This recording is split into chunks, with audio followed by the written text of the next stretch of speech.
Sebulan terakhir, Rumah Sakit Daerah Mangusada, Badung, Bali menerima lonjakan pasien dengan keluhan gangguan pernapasan. Pasien gangguan pernapasan ini didominasi oleh kelompok usia produktif dan warga lansia. Poliklinik paru di RSUD Mangusada, Badung menerima lonjakan pasien dengan gangguan pernafasan dari Vaskes pertama.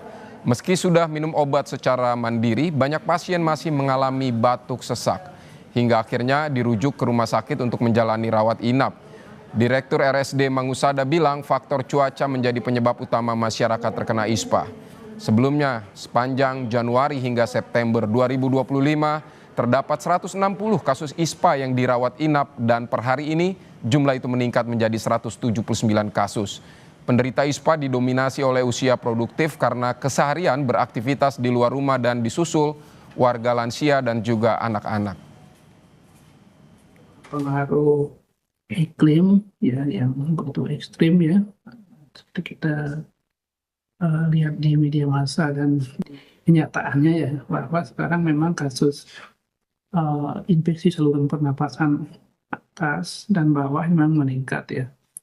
Dari data terakhir 10 penyakit terbanyak yaitu ada namanya pneumonia unspesifik, itu jumlahnya sekitar 109 ya.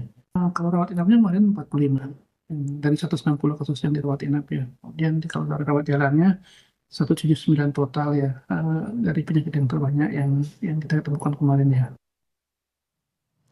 Untuk mengetahui perkembangan lonjakan kasus ISPA di Bali, kita akan langsung bergabung dengan jurnalis Kompas TV, ada Desi Indah Lestari dan juga juru kamera Jipayana Putra.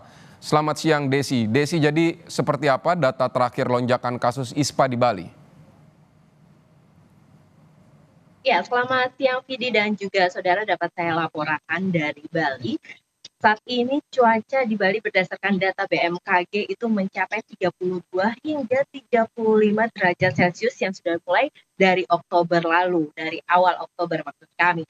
Dan cuaca yang panas ini menyebabkan inspeksi saluran pernapasan akut penyakit ISPA ini meningkat. Nah, yang kami pantau dari RSUD Mangusada, Badung, Bali, terdapat 160 pasien yang itu dari Januari hingga Oktober terjangkit ISPA, dan pasien terbanyak itu 45 pasien menderita batuk, pilek, dan sesak. Nah, sejak September ini pasien tertinggi tercatat 76 rawat jalan dan 10 pasien rawat inap karena ISPA, Vidi. Dan diprediksi jumlah ini akan terus meningkat karena di Vaskes tingkat pertama juga adanya lonjakan pasien ISPA dan juga puskesmas dan klinik-klinik lainnya juga tercatat ada lonjakan pasien ISPA, Vidi. Baik, Desi, apa imbauan dari Dinas Kesehatan dan juga pihak rumah sakit agar kasus ISPA ini tidak terus meningkat?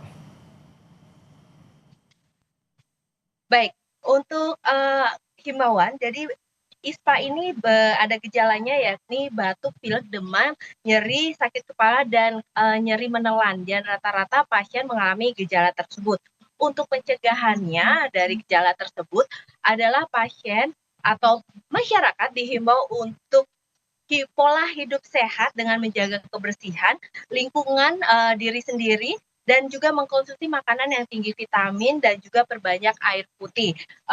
Dinas juga menghimbau untuk melakukan kegiatan di luar rumah tidak terlalu lama, dan jika melakukan kegiatan di luar rumah itu adanya alat pelindung seperti payung, masker, dan juga selop tangan untuk menghindari paparan matahari secara langsung, Vidi. Jadi jika beraktivitas di luar rumah harus menggunakan alat pelindung, Vidi.